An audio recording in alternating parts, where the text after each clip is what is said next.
Muy buenas tardes, Iglesia 1, espero se encuentren bien. Un gusto para mí traer la palabra del Señor el día de hoy. Seguimos en esta serie Solo Cristo, en este estudio en la carta de los Colosenses. Hoy día nos toca estudiar el capítulo 4, del verso 2 al 6. Vamos casi llegando al final ya de esta serie.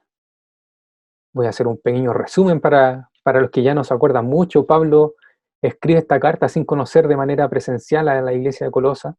Él la escribe para ayudar a Epafras, que va a visitarlo. Pablo estaba preso, Epafras va a visitarlo. Epafras creemos que es este plantador y pastor de esta congregación, y él le explica el contexto en el que están y la situación que está pasando esta iglesia. Recordábamos que esta congregación está en un territorio que es gentil, donde gran parte de la población eran jubilados del Imperio Romano, y también vemos a través de los escritos de Pablo que había alguna amenaza contra esta congregación.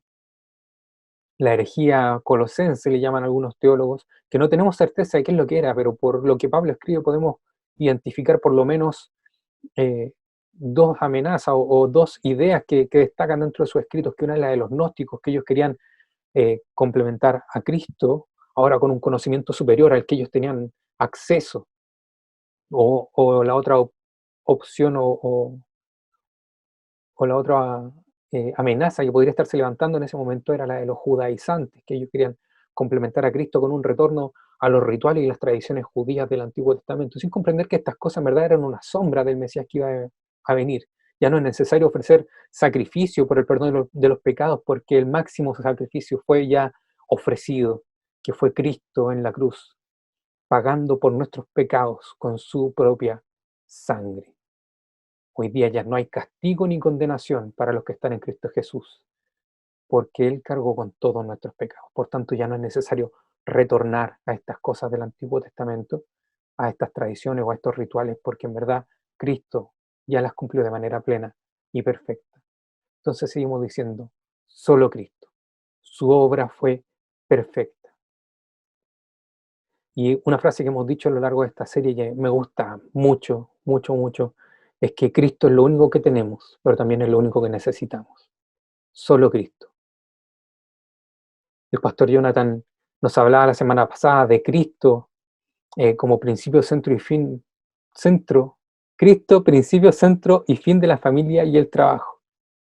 Y él nos mostraba cómo, gracias a la obra de Cristo, hoy día nosotros no tenemos que buscar nuestro propio gozo ni nuestra propia satisfacción en las demás personas, sino que nosotros buscamos la gloria de Dios y el bienestar de nuestro prójimo, y en eso también nosotros nos vemos bendecidos y nos gozamos.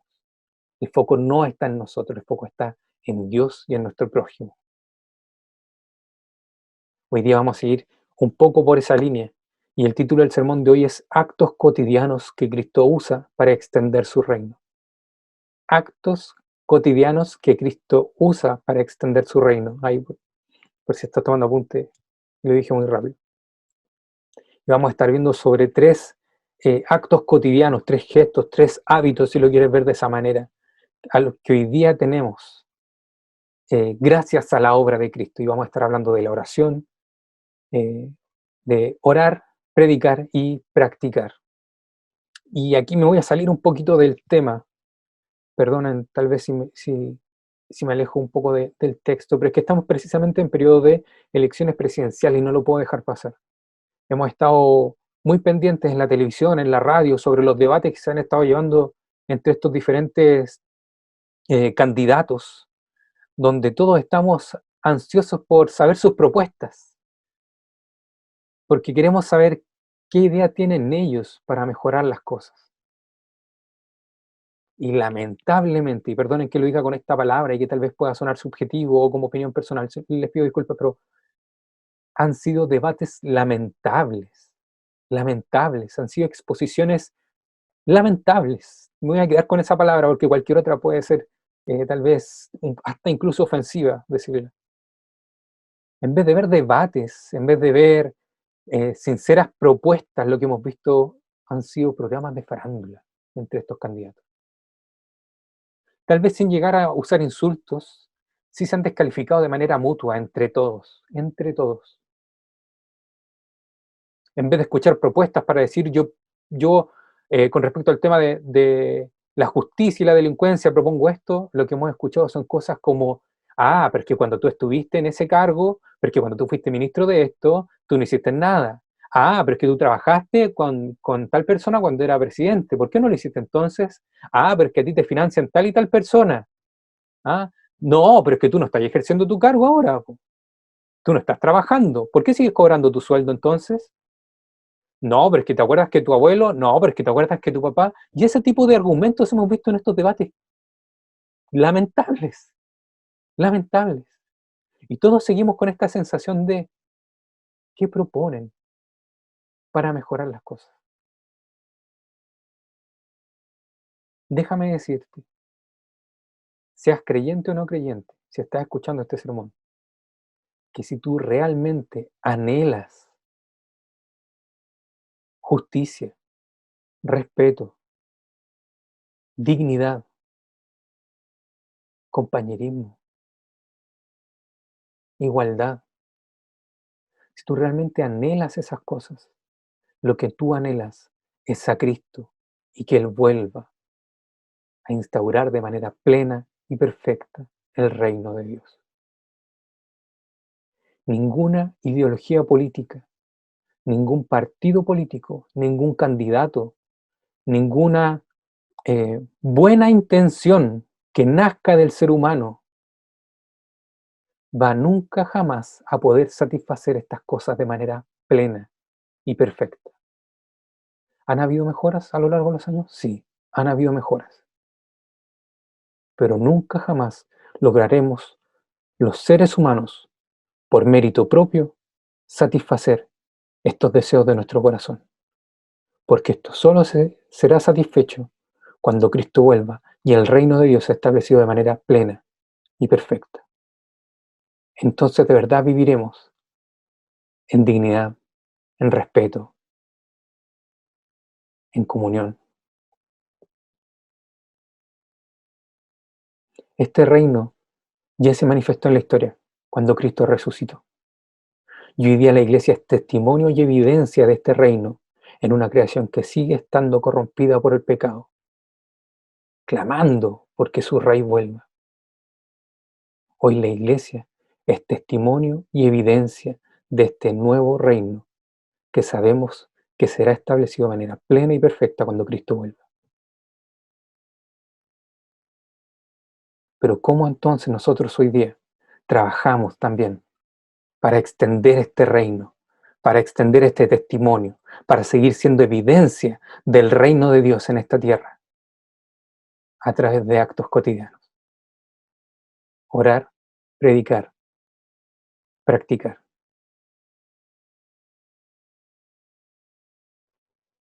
3 actos a los que hoy día tenemos acceso, por decirlo de esa manera, gracias a la obra de Cristo y solo por Cristo. Les invito a que vayamos al texto. El primer punto que vamos a ver hoy día es orar. El primer acto cotidiano que Cristo utiliza para extender su reino es la oración. Y lo vamos a ver en el versículo 2. Dice el texto, dedíquense a la oración, perseveren en ella con agradecimiento. Y aquí hay que partir diciendo que lamentablemente muchos cristianos son muy flojos para orar, muy flojos para orar. Se dedican muy poco tiempo a doblar tus rodillas, a buscar a Dios sinceramente, a abrir tu corazón delante de tu Padre Celestial, a adorarle, a reconocerle, a volver a entender cuál es tu lugar y cuál es el de Él. La oración es un elemento fundamental y básico para lograr un crecimiento en nuestra vida como creyentes. No esperes crecer como cristiano si no dedicas tiempo a la oración.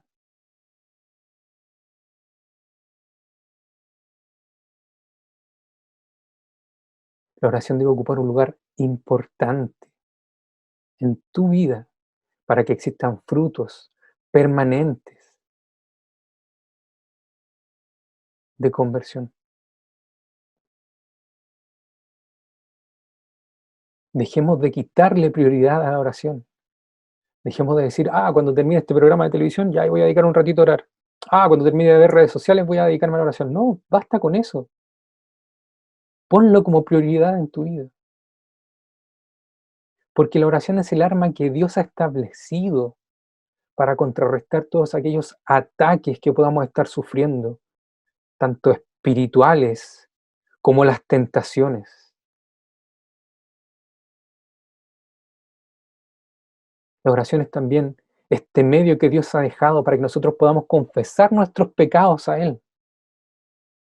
Volviendo a lo que hablábamos al comienzo, ya no es necesario que haya un sacerdote ante el cual yo vaya y confiese mi pecado para que le ofrezca un sacrificio para el perdón de Dios. No, hoy día gracias a la obra de Cristo tú tienes acceso al Padre a través de la oración en el nombre de Jesús. No dejes que el pecado te aleje de la oración. Dedícate a la oración. Muchas veces cuando pecamos nos da lata arrodillarnos, nos da lata acercarnos a Dios, porque nos sentimos indignos, porque nos sentimos traidores, porque nos sentimos hipócritas. Tengo una buena noticia para ti. Si tú has creído en Cristo como tu Señor y Salvador, todos tus pecados fueron pagados por Él en la cruz. Y hoy Dios ya no está enojado contigo, ni tiene nada para condenarte, porque cuando Dios te mira, te ve cubierto de Cristo. ¿Has pecado? ¿Te has alejado de la oración por haber pecado? No dejes que eso pase. Dedícate a la oración. Dedícate a la oración. Goza de este beneficio que tenemos gracias a la obra de Cristo. ¿Estás siendo tentado? Dedícate a la oración y persevera en ella. No dejes que la tentación te aleje de orar. No dejes que la tentación en este momento te impida doblar tus rodillas y acercarte a Dios, abrir tu corazón, confesándole incluso esto. Señor, estoy siendo tentado en esto. Señor, tengo ganas de esto. Señor, siento esto en mi corazón en este momento. Persevera en la oración.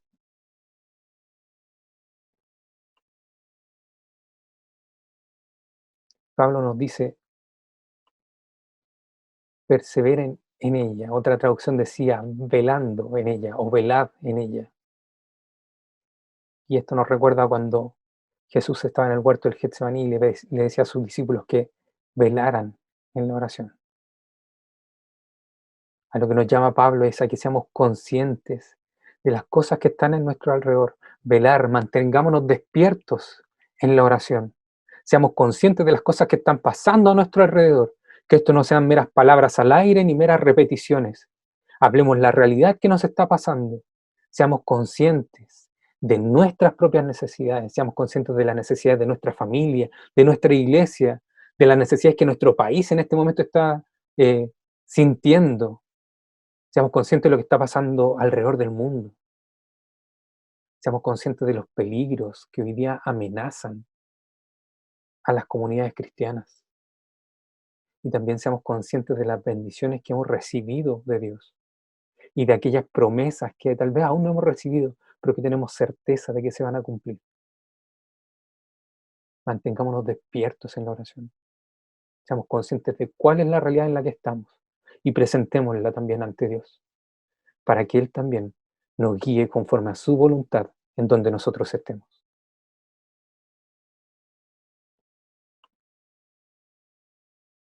Y también seamos agradecidos. Perseveren en ella con agradecimiento, dice Pablo. Seamos agradecidos también en la oración. Seamos conscientes de que todo lo que tenemos es por la misericordia de Dios. Muchas veces nos acercamos a orar y solo a pedir cosas. Solo a petición, solo a petición, solo a petición. Sabes que no es malo que sientas la confianza de acercarte a pedir cosas a Dios, porque Él es tu Padre Celestial y Él obviamente también va a buscar lo mejor para ti. Pero no te quedes solo en eso. Sé también agradecido. Sé también agradecido de esto. Dedíquense a la oración. Perseveren en ella con agradecimiento. Busquemos que nuestro corazón sea moldeado a la voluntad de Dios, a través de esta oración. Dediquémonos a ella, para que primeramente nosotros también podamos ir creciendo como cristianos y ser transformados a la imagen de Cristo. ¿No sabes qué orar? Abre tu Biblia, toma un salmo, ora un salmo, en serio. Lleva 2 minutos y ya no sabes qué orar, que es algo que también es muy común. Nos arrodillamos, nos hincamos y después de 1 minuto, 2 minutos sentimos que ya dijimos todo. Hazte una lista. Hazte una lista con las mismas cosas que yo dije aquí. Ahí tú puedes ir modificándola o agregándola. ¿Cuáles son tus necesidades? ¿Cuáles son las necesidades de tu familia? ¿Cuáles son las necesidades que ves en tu comunidad? ¿Qué necesidades ves en tu país? ¿Sabes de algún cristiano que esté siendo perseguido en este momento por predicar el Evangelio? Preséntalo en oración y busca conocer la voluntad de Dios. Busca que tu corazón se amolde a la voluntad de Dios. ¿Sabes qué? No te vas a dar ni cuenta y va a pasar el tiempo. Y te va a faltar tiempo para orar. Y sobre todo, también seamos agradecidos. Seamos conscientes de la misericordia de Dios en nuestra vida. Primer acto cotidiano que Cristo utiliza para extender el reino de Dios. Orar. Utilicémoslo, gocémoslo, aprovechémoslo. Vamos al segundo acto cotidiano. Predicar. Esto lo vamos a ver entre los versículos 3 y 4. Dice el texto, y al mismo tiempo intercedan por nosotros a fin de que Dios nos abra las puertas para proclamar la palabra, el misterio de Cristo por el cual estoy preso. Oren para que yo lo anuncie con claridad como debo hacerlo. Y me llama mucho la atención que Pablo dice, intercedan por nosotros. Sigue hablando de la oración, pero me llama mucho la atención. Recordemos que Pablo estaba preso en este momento. Y Pablo siente la necesidad de que esta congregación lo recordara en sus oraciones. No solo a él, intercedan por nosotros, dice él. Aquí está incluyendo a Timoteo, a Epafras y a otros colaboradores que él ha mencionado a lo largo de esta carta. Pablo no se las da de superhombre. Pablo no dice en ningún momento soy capaz de afrontar solo todo lo que venga por delante, a mí nada me afecta. No, Pablo no dice eso. Pablo, por el contrario, él reconoce que necesita apoyo y él le dice a la iglesia, oren también por nosotros, intercedan por nosotros. Él reconoce que necesita de Dios para enfrentarse a todo lo que está viviendo y a la labor que le ha sido encargada de predicar.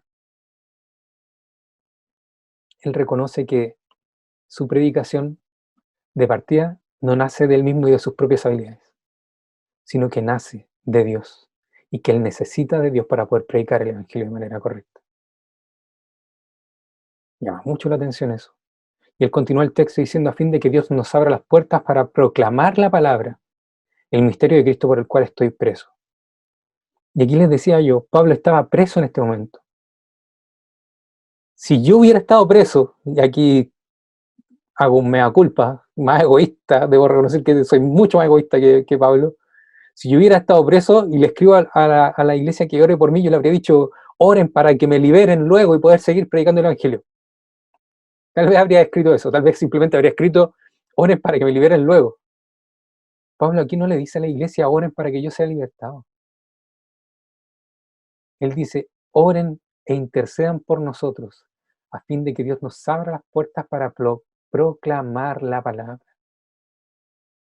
Pablo estaba preso y él dice, oren para que Dios me permita aquí, en donde estoy ahora, en lo mal que lo puedo estar pasando ahora, en lo incómodo que puedo estar ahora, en lo contrario que puede ser el entorno en el que estoy. Oren para que en todo esto Dios me permita predicar el Evangelio, el misterio de Cristo por el cual estoy preso.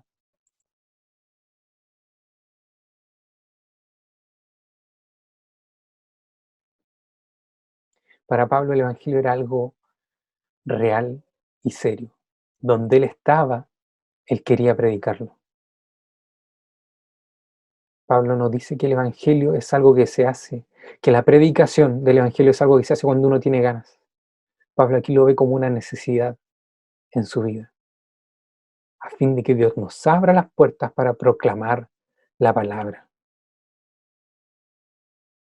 el misterio de Cristo por el cual estoy preso. Y aquí me llama mucho también la atención el hecho de que Él no diga la salvación por medio de Cristo, como lo hace en otras cartas.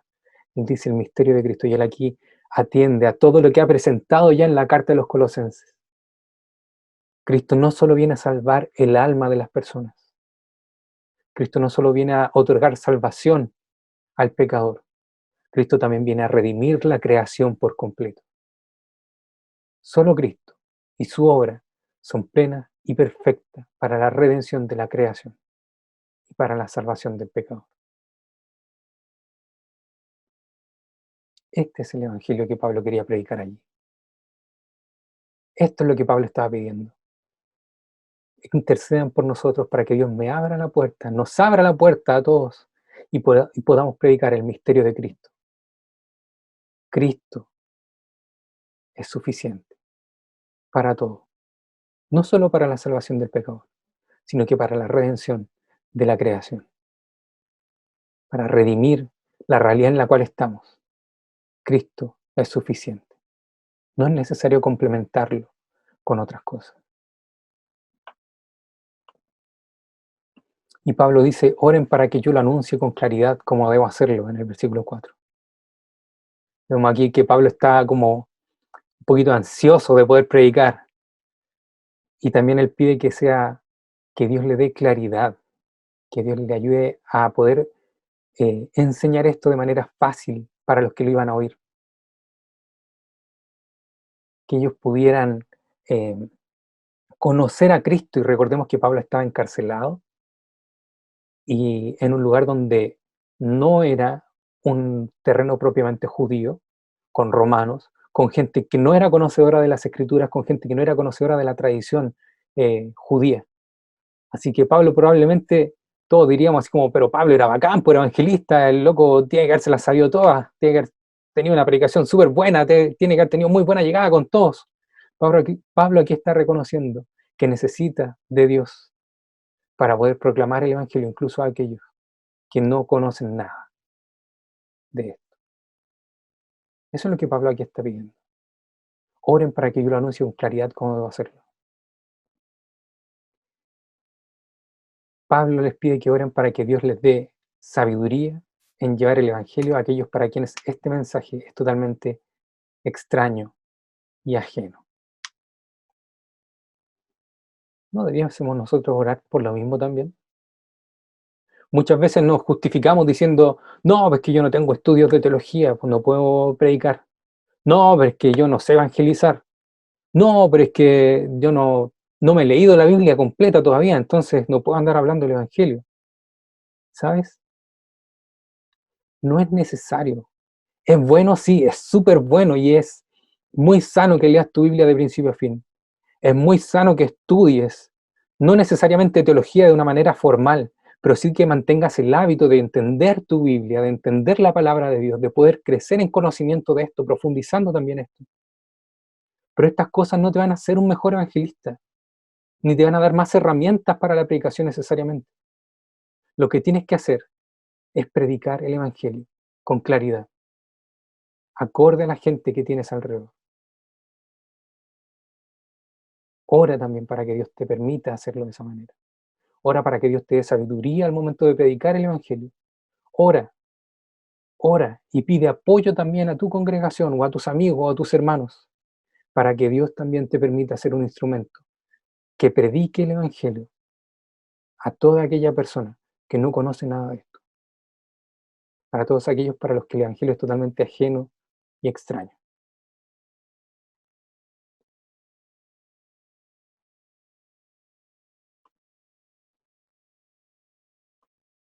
El tercer acto a través del cual Cristo extiende el reino de Dios es practicando. Entonces hemos visto orar, predicar y el tercero hora, practicar. Y vamos a ir a los versículos 5 y 6.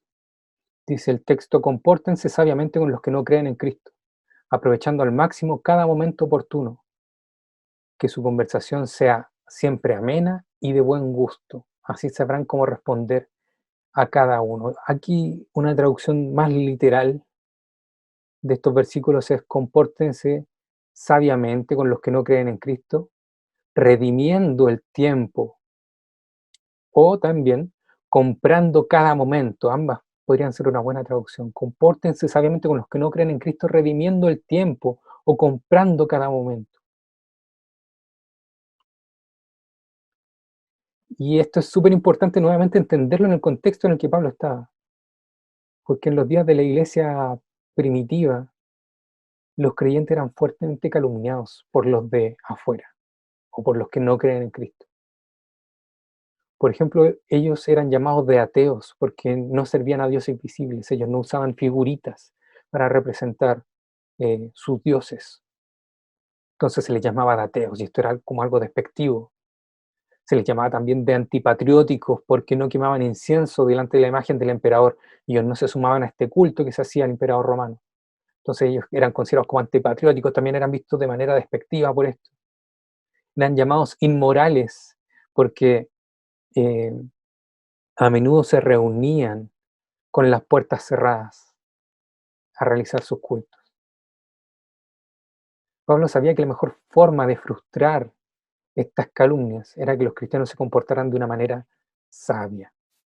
Y esto es no dejando que nuestras respuestas nazcan de nuestras emociones o de nuestras conveniencias, como lo hemos visto en los debates presidenciales, donde muchas veces salen respuestas muy viscerales que llevan a denigrar al otro, a un ataque al otro,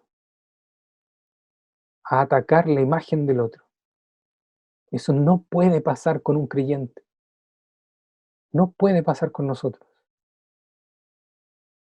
Pablo dice que debemos comportarnos de manera sabia, no dejando que nuestras respuestas nazcan de nuestras emociones o de nuestras conveniencias, sino del temor y amor a Dios primeramente y del amor a nuestro prójimo en segundo lugar.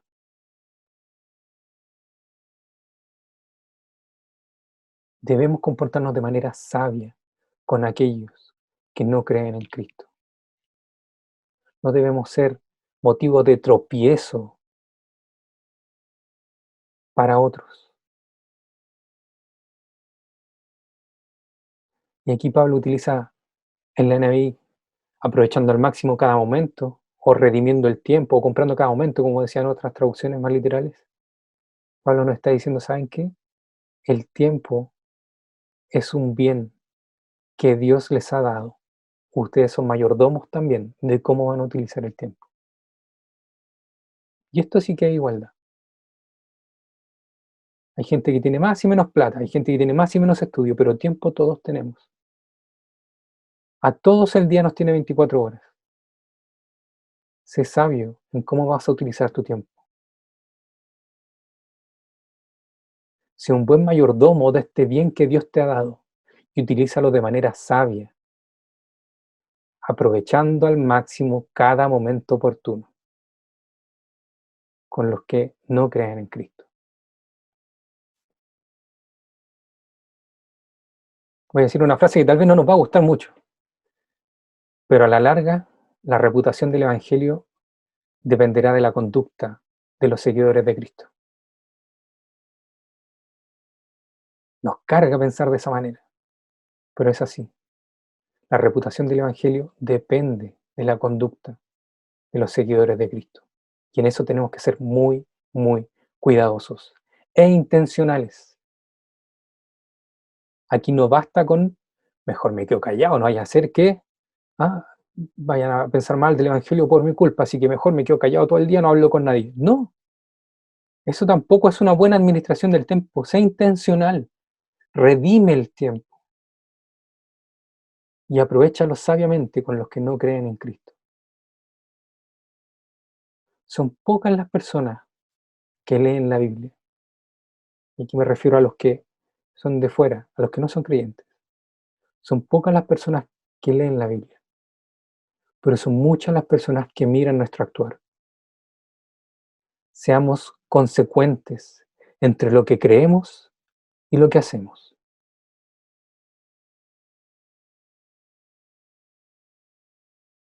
Oremos, prediquemos y ahora practiquemos. Seamos consecuentes, comportémonos sabiamente. Temor a Dios, amor al prójimo.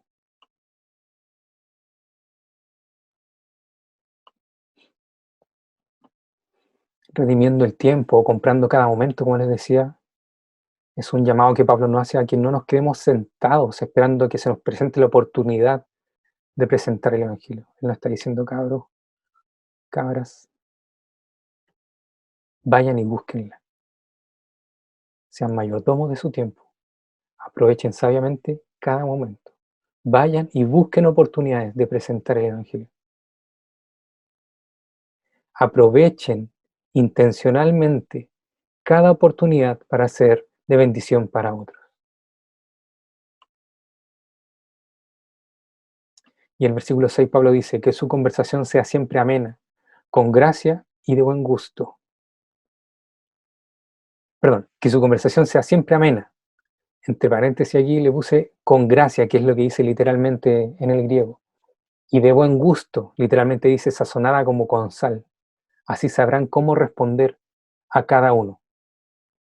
Que su conversación sea siempre amena, que su conversación sea siempre con gracia. ¿Qué se refiere Pablo aquí cuando nos dice que su conversación sea siempre con gracia?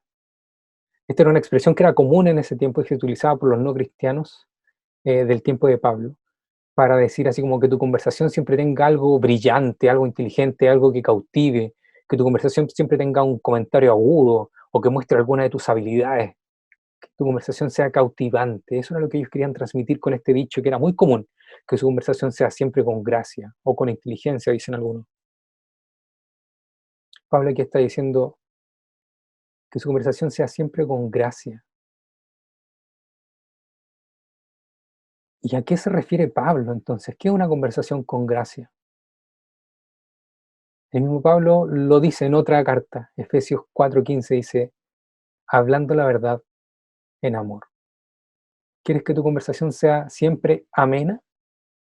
Entonces que tu conversación sea siempre hablando la verdad en amor.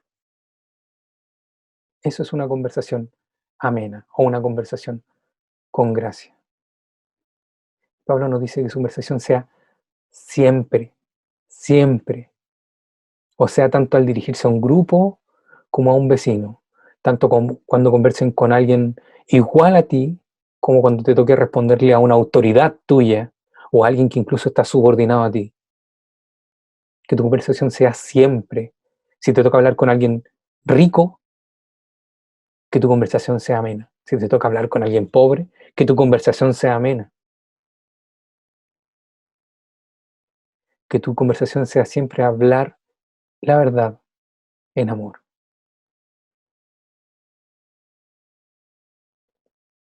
Siempre. No solo cuando nos toque predicar el Evangelio. Cuando nos toque conversar del clima, también. Cuando nos toque conversar de política, también. Cuando nos toque conversar de la crianza de los hijos, también. Cuando nos toque conversar del matrimonio, de nuestro cónyuge, también. Cuando nos toque conversar o hablar de nuestro jefe, también. Que su conversación sea siempre amena, hablando la verdad en amor. Y de buen gusto. Aquí tenemos que decir esto. La conversación de un creyente no puede contener chismes. No podemos estar disfrutando el pelambre, estar atentos a eso, gozarlo, compartirlo, difundirlo. Ninguna de esas cosas puede ser parte de nuestras conversaciones, porque entonces dejaríamos de practicar el tercer acto, lo que hemos predicado, orar, predicar, practicar. Seamos consecuentes. Creo en Dios y tengo comunión con Él, y lo disfruto a través de la oración. Predico de esta comunión que tengo con Él, a quien no conoce de Cristo, pero ahora también vivo conforme a lo que creo y a lo que predico. Orar, predicar, practicar. No puede ser el chisme parte de tu conversación. No pueden tus conversaciones tener o ser frívolas, no pueden ser conversaciones amargas en el sentido de querer eh, opacar a otro, ensuciar la figura de otro. Nuestras conversaciones deben ser sinceras y sin doblez, sin una segunda intención. No podemos acercarnos a conversar con alguien solo para que de a poquito irle metiendo alguna idea en la cabeza que yo quiero que se lleve a cabo. No, desecha todas esas cosas.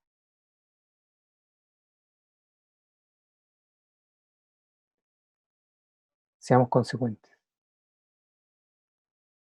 Y así sabrán cómo responder a cada uno. Y aquí probablemente el apóstol Pablo está pensando en estos que hablábamos al comienzo, estas personas que venían a amenazar a la congregación de los colosenses. Si tú mantienes estos actos de orar, predicar y practicar, entonces vas a saber cómo responderle en ese tiempo a los gnósticos o a los judaizantes, pero hoy día también vas a saber responderle en amor a aquellos que vienen a atacar tus creencias, a aquellos que vienen a atacar tu fe en Cristo, a aquellos que miran en menos el Evangelio. No podemos dejar que nuestras respuestas nazcan de nuestras emociones ni de nuestras conveniencias. Hablemos la verdad en amor.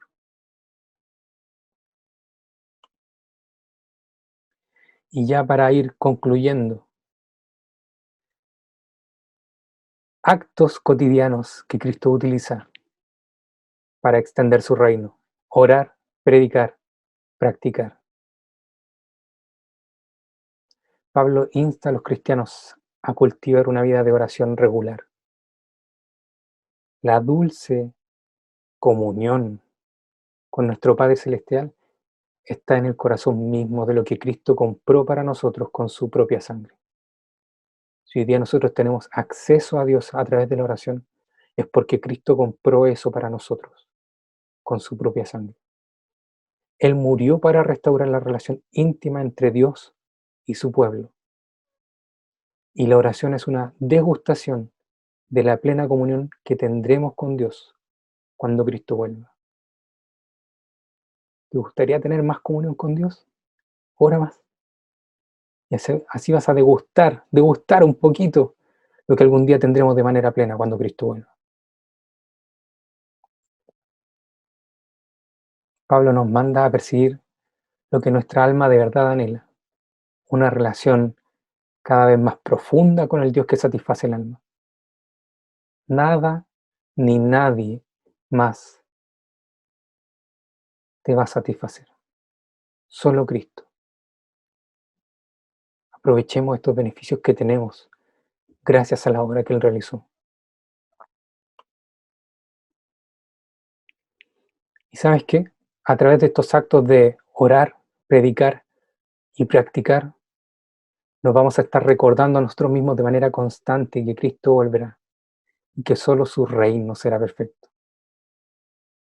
Tenemos una esperanza viva que guía nuestra vida y nos recuerda que lo que estamos viviendo ahora es un peregrinaje hasta que el reino perfecto de Dios se establezca por completo en la tierra. Nada de este mundo podrá jamás saciar nuestros anhelos, porque lo que anhelamos es a Cristo. ¿Quieres ser testimonio y evidencia de la nueva creación inaugurada por Cristo al resucitar? Orar, predicar, practicar.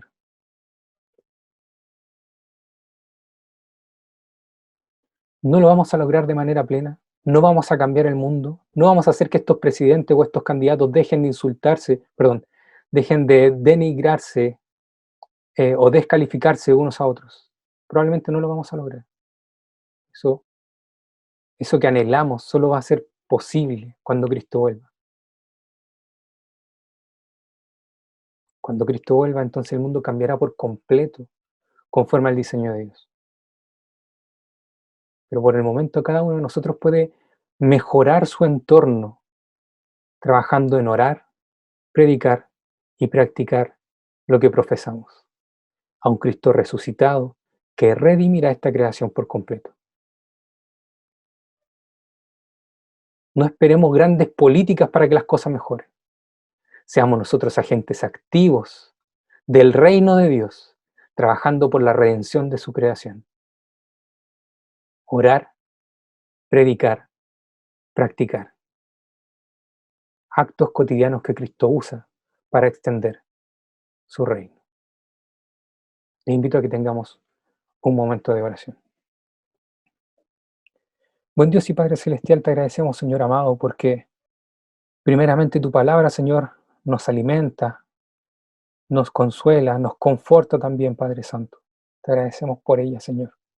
Y te agradecemos por Cristo, porque Él inauguró ya, Señor, tu reino en esta creación. Te agradecemos, Señor amado, porque Él cargó con nuestros pecados en aquella cruz, pero también se levantó victorioso, Señor, de la muerte al resucitar. Te agradecemos, Padre Santo, porque Él es nuestra esperanza, Señor. Porque en Él, Señor, sabemos que vendrá la plenitud de tu reino, Señor amado. En Él y solo a través de Él. Te agradecemos, Señor amado, por Jesús, por su sacrificio en aquella cruz, Señor. Y también por adoptarnos, Padre, como a tus hijos. Permítenos, Señor amado, trabajar, Señor, para hacer evidencia y testimonio de este nuevo reino, Señor, en el lugar en donde estemos. Fortalécenos, Señor, porque muchas veces somos débiles en esto. Nos da vergüenza o nos sentimos poco capacitados, Señor.